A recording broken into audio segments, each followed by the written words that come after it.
10 reasons why your Wi-Fi is so slow, and how to fix it.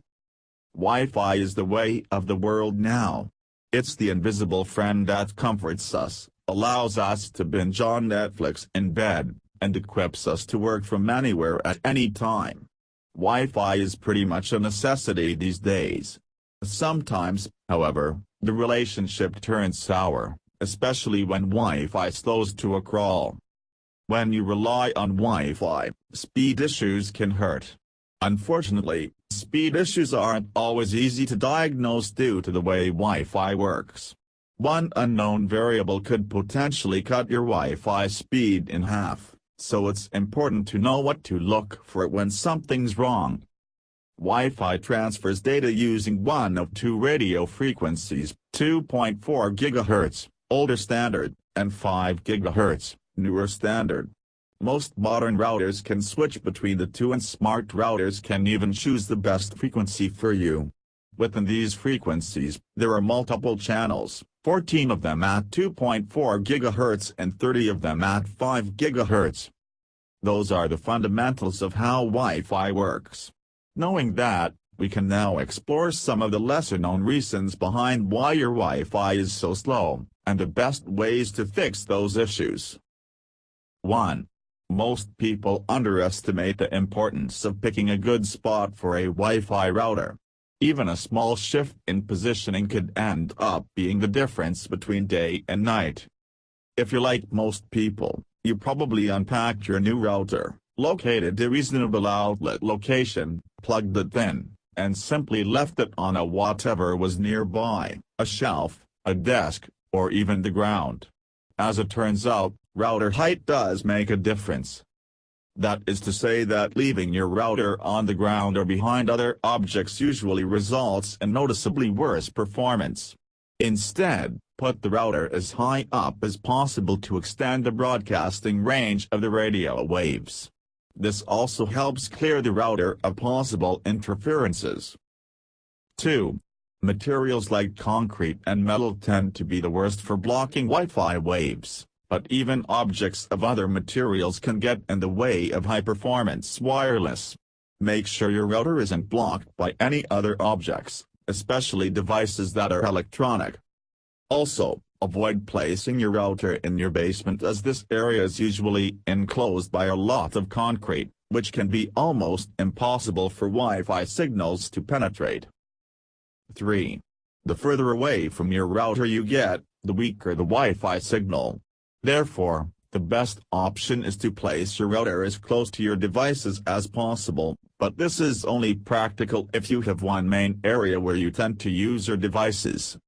Otherwise, you should place your router near the center of your home.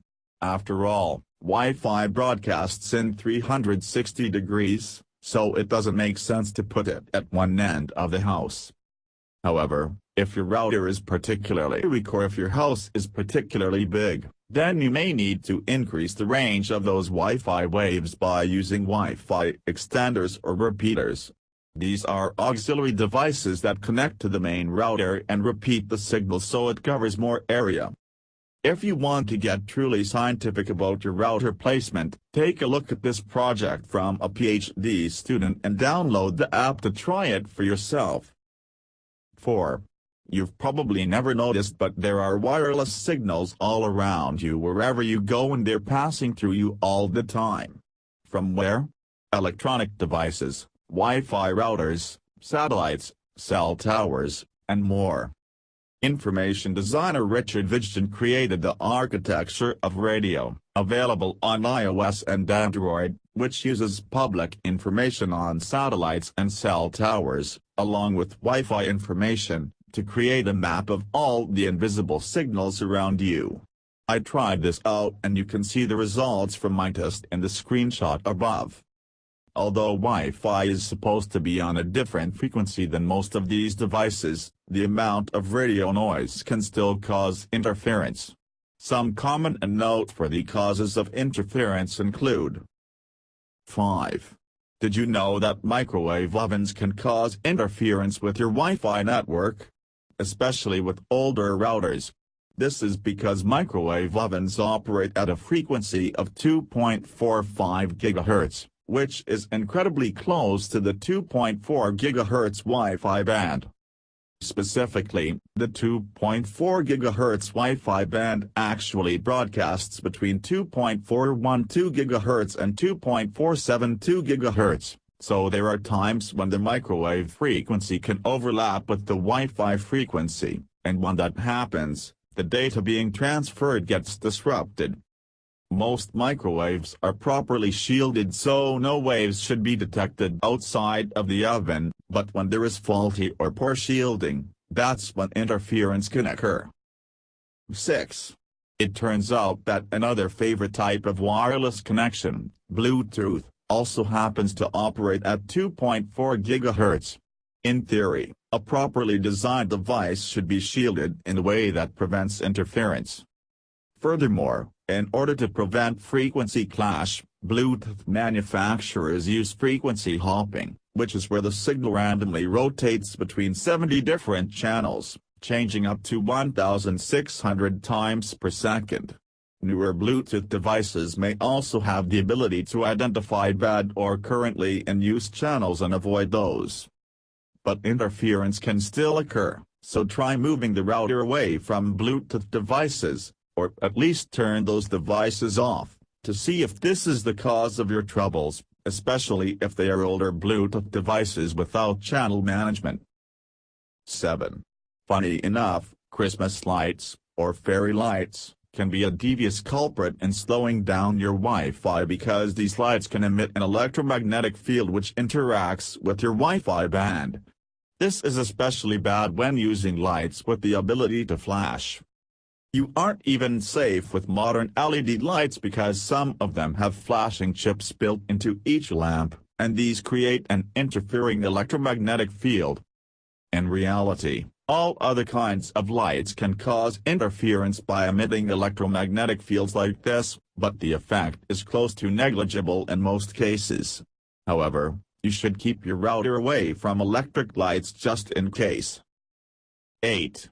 A truth of the modern world is that every household has their own Wi-Fi network, which can cause issues with channel overlap. This can be somewhat problematic in a townhouse, but is especially problematic in housing complexes and apartments where there can be many routers within close proximity. Channel overlap is mostly an issue for routers that can only broadcast at 2.4 GHz or if you have devices which can only receive a 2.4 GHz wireless signal. Why? Because there are only 14 channels to broadcast on. Two routers broadcasting on the same channel at the same frequency will interfere. Which is why it's important that you pick a good channel in your router settings. Modern routers can choose channels for you automatically, but sometimes it's better to investigate and find the best channel yourself. Furthermore, people may try and get on your network without your knowledge, and this can also slow down your Wi-Fi. The single most important thing you can do about this is make sure your router doesn't have an easy-to-break password. Also, keep your router up to date and perform regular checks for suspicious devices on your network. 9. Have you ever left a massive download running on your PC? Well, in that case you are probably the cause of your own slow Wi-Fi. Downloading large files can take quite a toll on your Wi-Fi performance. Sometimes this can't be avoided. OS updates can be huge, for example, but if you are running tasks that aren't urgent, try pausing them. More likely, however, is that the people on your network, such as the friends, roommates, or family members, are participating in bandwidth-heavy activities like gaming and streaming Netflix. Fortunately, if this is the case, you can prioritize your own network traffic by enabling quality of service in your router settings. 10. Humans are 60% water. And water can slow down radio waves. While I'm not suggesting that you remove all the people from your house, do make sure your router is kept out of the main areas where people congregate. The impact won't be earth-shaking, but it could be noticeable.